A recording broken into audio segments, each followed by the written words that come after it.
श्री चैतन्य गोरक्षनाथाय नमः। आज मुझे बड़ा आनंद है कि मैं इस पवित्र नगरी गोरखपुर में आया हूँ।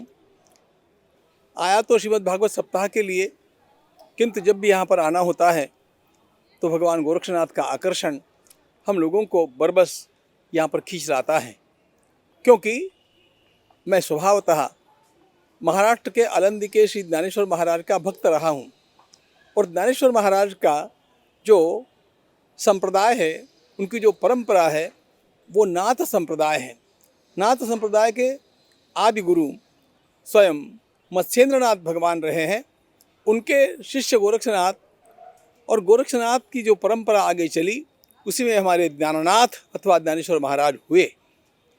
श्री ज्ञानेश्वर महाराज ने नाथ संप्रदाय और वैष्णव संप्रदाय का एकीकरण किया और वही आलंदी और पंढरपुर के लिए एक महान क्रांति का सूत्रपात बन गया।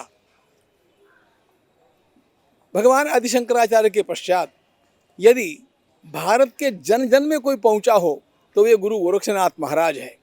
और उनकी इतनी सारी किंवदंतियाँ और सही सही उनकी घटनाएं आश्चर्य में डुबो देती है। सिद्ध सिद्धांत पद्धति उनकी अद्भुत देन हम लोगों के लिए है। और एक अत्यंत महत्वपूर्ण बात यह है कि साधन पक्ष में हमारे लगभग सभी के सभी महत्वपूर्ण लोग नाथ संप्रदाय से रहे हैं और इसलिए हमें इस स्थान के लिए, इस संप्रदाय के लिए बहुत बहुत गहरी आस्था है। इस संप्रदाय में जो पूज्य नित्य लीलालीन महंत प्रातस्मरणीय अवैधनाथ जी महाराज रहे, उनके साथ विश्व हिंदू परिषद के माध्यम से काम करने का, सेवा करने का अवसर मुझे प्राप्त हुआ। 1984 में दिल्ली के मुख्य सम्मेलन में हम लोग साथ में थे और तब से मैं राम मंदिर की इस सेवा के साथ जुड़ा हुआ रहा। और उसके पश्चात तो यहाँ पर पूज्य योगी जी महाराज ने जो कार्य किया है वह इतिहास में अविस्मरणीय रहने वाला कार्य है। मुझे यहाँ पर आने के पश्चात जिन जिन बातों का पता चला है, मैं उनसे अभिभूत हूँ। वास्तव में सबसे पहली बात उन्होंने जो की, वो यहाँ के राष्ट्रीय समाज में आत्मविश्वास को जागरूक कर दिया और यहाँ पर गुलामी की जो निशानियाँ थीं, उनको मिटाने के लिए उन्होंने प्रयागराज नामाभिधान इलाहाबाद का कर दिया, फैजाबाद का अयोध्या कैंट कर दिया। ये सारी बातें हमारी मानसिकता के लिए अत्यंत आवश्यक रही है और वे वो कर रहे हैं।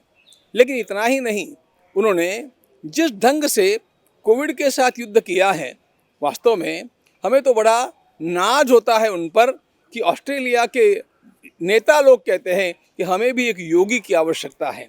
मैं कल अभी कैंसर अस्पताल गया था, मुझे पहले पता नहीं था, लेकिन वहाँ पर जो नया मशीन आया है, वह मशीन योगी जी के सहयोग से आया है। उसमें उनका सबसे बड़ा योगदान है और यह उन्होंने सहज भाव से कर दिया है। ये सारी बातें देख करके उनकी हमारे राष्ट्र की सेवा के लिए जो दृष्टि है, यहाँ के गरीबों की सेवा के लिए जो दृष्टि है, वो देख करके हम लोगों को धन्यता का अनुभव होता है। कल मैंने एक बात का और भी अनुभव किया। यहाँ पर सिद्धार्थ नगर को केंद्र बना करके और जो मेडिकल हब हमारे माननीय प्रधानमंत्री श्री मोदी जी ने निर्माण किया है, वह एक अद्भुत देन है। और कल मुझे पता चला उस अस्पताल में कि आयुष्मान भारत की योजना का लाभ कैंसर के मरीजों को जो मिल रहा है, वह केवल अद्भुत है। जो बातें, जिस प्रकार का उपचार केवल अत्यंत धनाढ्य लोगों को संभव था, वह गरीब से गरीब आदमी आज प्राप्त कर रहा है। ये मोदी और योगी जी की कृपा है। हम चाहते हैं कि इनका परचम ऐसा ही लहराता रहे। बस एक बात केवल मैं कहने वाला हूँ, पूज्य योगी जी से जब भी मिलूंगा तब एक बात उनके ध्यान में ला करके दूंगा कि भगवान गोरक्षनाथ के इस मंदिर में भगवान दत्तात्रेय का भी एक मंदिर होना चाहिए, क्योंकि इस संप्रदाय के आदि गुरु भगवान दत्तात्रेय प्रभु हैं। और बस यहाँ पर आकर के हम अपने को धन्य अनुभव करते हैं, कृतार्थ अनुभव करते हैं और यहाँ से भगवान गोरक्षनाथ जी की प्रसादी लेकर के, उनकी कृपा प्राप्त करके देश की सेवा करने का, राम मंदिर की सेवा करने का हम लोगों को बल प्राप्त होता रहे, ऐसी प्रार्थना करते हैं। जय श्री राम। आप हमारे संत वाणी चैनल को सब्सक्राइब करें, वीडियो को लाइक करें, शेयर करें और हाँ, बेल आइकन पर क्लिक करना बिल्कुल ना भूलें ताकि हमारी किसी भी वीडियो की सूचना सबसे पहले आपको मिले।